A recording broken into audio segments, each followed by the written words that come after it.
Friends, welcome to our channel.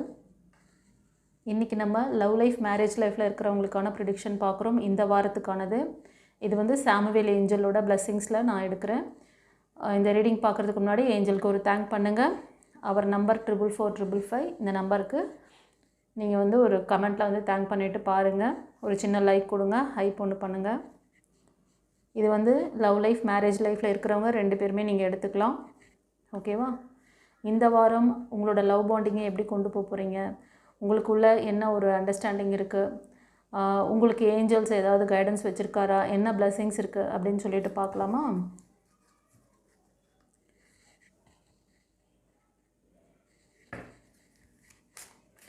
இது வந்து collective ரீடிங்காக தரேன். அந்த ஒன்றே ஒரு சங்குன்னு எகிரிச்சு கலெக்டிவில் கொடுக்குறேன் செல்லங்களே. உங்களுக்கு யாருக்காவது ப்ரைவேட் ரீடிங் வேணும், பர்சனலாக பார்க்கணுன்னு நினச்சிங்கன்னா நீங்கள் ஸ்க்ரீனில் தெரியிற நம்பருக்கு புக் பண்ணி பாருங்கள், சரியா? இது வந்து எல்லோரும் நிறைய மக்கள் பார்க்குறீங்க, ஒவ்வொருத்தரும் ஒவ்வொரு சுச்சுவேஷனில் இருப்பீங்க. ஸோ அவங்கவுங்களுக்கு என்ன மெசேஜோ அது ரெசனேட் ஆகும். ஓகேவா? பிரத்யேகமாக உங்களுக்கு தேவைப்படுதுன்னா நீங்கள் புக் பண்ணி பார்த்துக்கலாம்.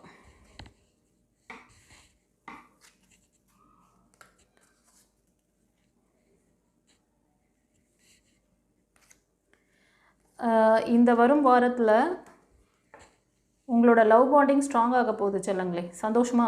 ஏஞ்சல் ஃபஸ்ட்டு கார்டே இப்போ கொஞ்ச நாளாக உங்களுக்குள்ளே ஒரு இணக்கம் இல்லை. இப்போ நீங்கள் லவர்ஸ் பார்த்துட்ருக்கீங்க அப்படின்னாலும் சரி, நீங்கள் ஃபேமிலி மெம்பர்ஸ், அதாவது நீங்கள் கணவன் மனைவியாக இருக்கீங்க இல்லையா, ஃபேமிலியாக இருக்கீங்க அப்படின்னாலும் உங்களுக்குள்ளே சின்ன சின்ன மிஸ் அண்டர்ஸ்டாண்டிங் இருந்ததுனால ஒருத்தருக்கு ஒருத்தர் புரிதல் இல்லாமல் ஒரு டிஸ்டன்ஸ் மெயின்டைன் பண்ணிகிட்ருப்பீங்க.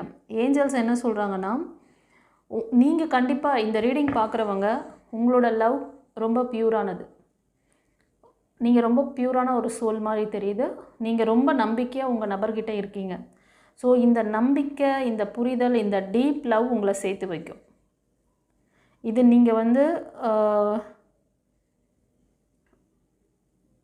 கண்டிப்பாக இது வந்து உங்களுக்கு ஒரு நல்ல புரிதலை கொடுக்கும். உங்கள் பர்சன் அதை புரிஞ்சுக்குவாங்க. கண்டிப்பாக உங்களோட விஷயங்கள் புரிஞ்சு உங்கள்கிட்ட கொஞ்சம் இணக்கமாக அவங்களோட லவ் பாண்டிங்கை கொடுப்பாங்க. ஸோ சில பேர் வந்து பேசாமல் இருந்தால் பேசலாம், உங்கள்கிட்ட வந்து கால் பண்ணலாம். இல்லை கணவன் மனைவியாக இருக்கீங்க அப்படின்னா ஒருத்தருக்கு ஒருத்தர் ஒரு சப்போர்ட்டிவாக இருக்கலாம். இந்த லவ் பாண்டிங்கை ஃபஸ்ட்டு நீங்கள் எப்படி இருந்தீங்க, உங்களோட புதுசாக நீங்கள் அதில் வந்து லவ் ப்ரப்போசல் பண்ணும்போது ஒரு இணக்கம், அது மாதிரி திருமணம் ஆனதுக்கப்புறமா ஒரு இணக்கமாக இருந்திருப்பீங்கள்ல. இது திருமணமானவங்களுக்காகவும் சொல்கிறேன், ஏன்னா லவ்வர்ஸ்க்கு மட்டும் சொல்கிறேன்னு போகிறீங்கன்னு அதுக்காக தான் சொல்கிறேன், சரியா?